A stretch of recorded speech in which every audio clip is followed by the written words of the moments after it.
The holy instant is the Holy Spirit's most useful learning device for teaching you love's meaning. For its purpose is to suspend judgment entirely. All right, so the letting go of judgment, as we all know from our work with the Course, is one of the key messages of the Course. But again, the way I let go of judgment is first to be aware of all of my judgments. Otherwise, my choosing to forgive and let go of judgment makes no sense at all.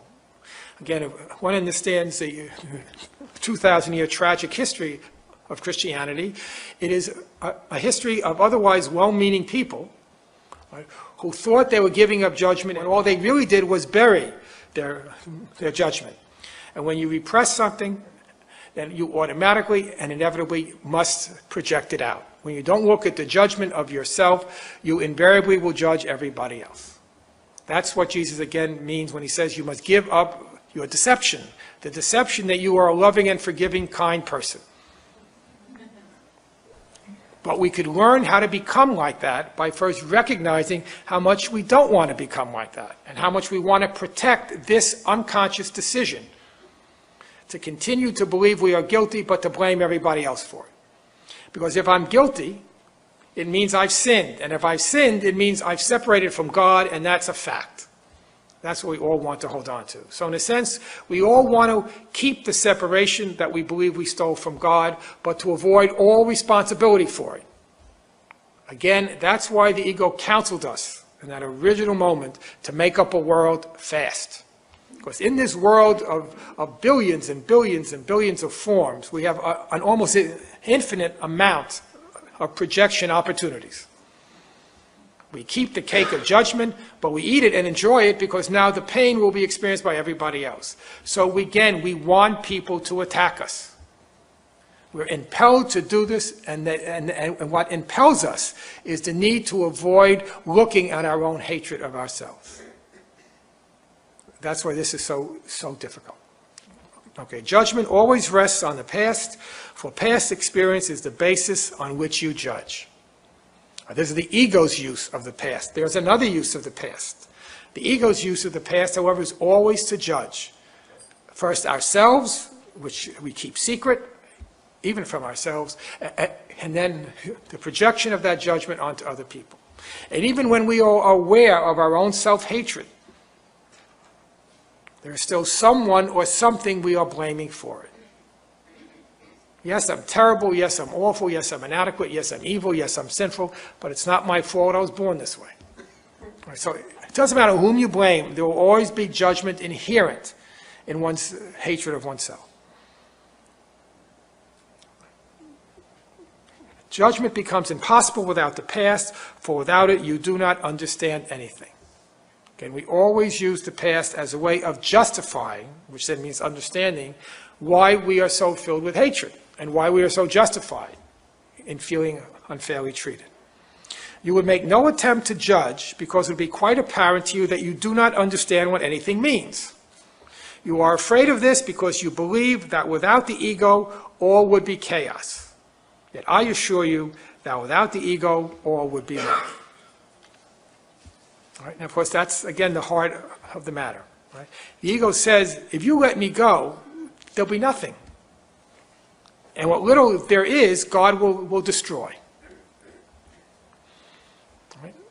And so it takes a lot of patient teaching on the part of our teacher to convince us that letting go of the ego means all that will remain is love. Which, of course, is the last thing in the world anybody here wants. Because love, true love, means everybody is included in that love, without exception. As we'll see later on, the way to reflect that love in this world is to recognize we all share a common interest. And if you do not perceive a situation as existing in which everybody involved, victim and victimizer, share the same interest, there is no way of effectively and lovingly resolve the situation. That's why we're not interested in Jesus' love. That's why 2,000 years ago the world wasn't interested in his love. Because what was erected on the altar was not his love, but special love. And we all embrace special love.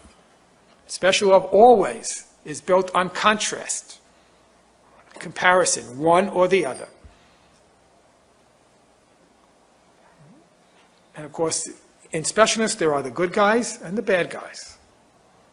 There are the good parts of our body and the bad parts of our body. There are the good parts of a personality, the bad parts of a personality. It doesn't matter what level we look at it, and it's always the same. There will always be a perception of differences. That's where there's that very, very important line a little later in the text where Jesus says, nothing so blinding as perception of form.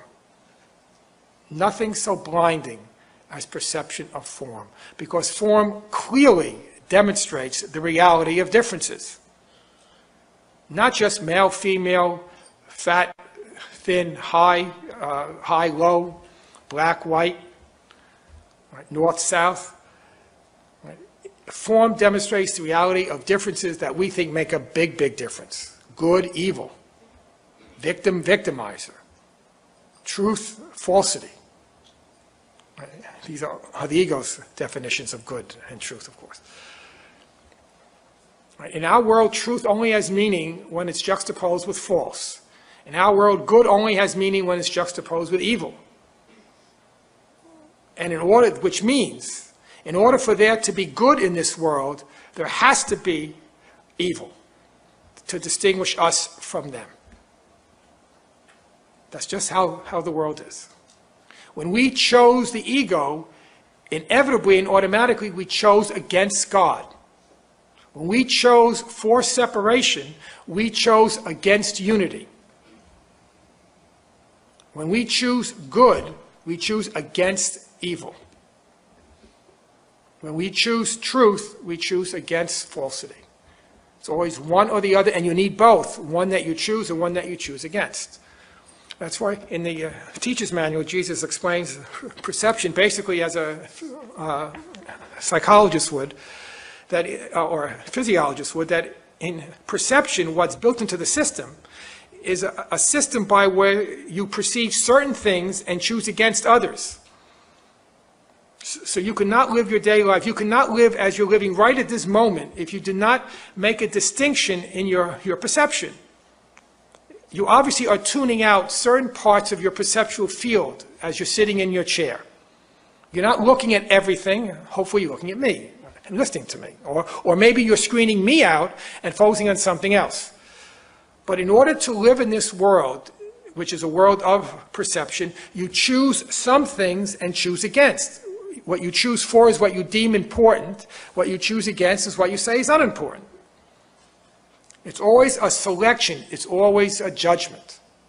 Something is important, something's not important. Now, obviously, if we're going to exist in this world, we need such a dynamic. Because we couldn't literally exist if we reacted to all the stimuli at the same time. You couldn't eat. But the basic dynamic that underlies all perception in this world is judgment. Again, that's why he says nothing so blinding as perception of form. Because the form conceals the content. Right? So when you look at a world of form, you see a world of differences. And when you look through the eyes of the ego, those differences make a big difference, which belie the underlying content. The only content that's true in this world is that we all are the same.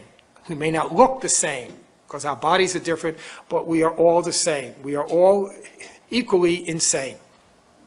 Otherwise, we wouldn't be here. And as Jesus says at the beginning of the text, frightened people can be vicious. Well, insane people can be vicious too. In fact, insane and fearful are the same.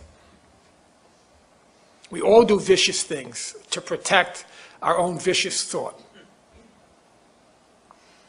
And that makes us all the same. And until we recognize and accept that sameness, we will not know our real sameness as Christ. You don't skip over steps in this course. You must walk through the ego system first. A system of hate, a system of judgment, a system of fear. Only then can you get to the other side, which is where the love is.